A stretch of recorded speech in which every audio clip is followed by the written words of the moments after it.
రేపు కూడా నేను ఒకటే అంటున్నా, హైదరాబాద్లో ఎక్కడైనా సరే ఏ పేదవాడి మీద రేవంత్ రెడ్డి ప్రతాపం చూపెట్టినా మీకు అండగా ఉండేది, ఖచ్చితంగా మీకు అండగా నిలబడేది బీఆర్ఎస్ పార్టీ మాత్రమే.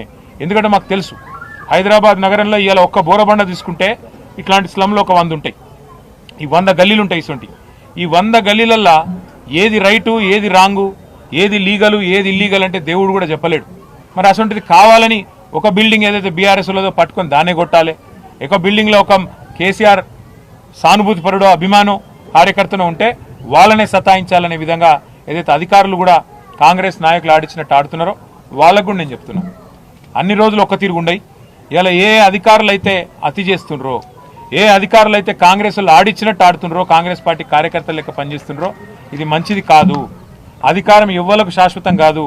మొన్నటిదాకా 10 ఏళ్ళు మేమున్నాం, ఇవాళ వాళ్ళకు అవకాశం వచ్చింది.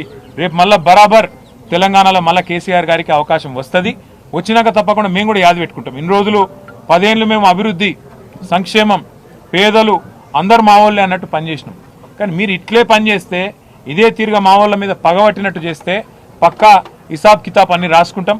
100% మేము కూడా రేపటి రోజున గవర్నమెంట్లోకి వచ్చినాక అన్ని మ్యాటర్స్ కూడా మేము కూడా తప్పకుండా చూడాల్సి వస్తుందని చెప్పి కూడా విజ్ఞప్తి చేస్తా ఉన్నాం.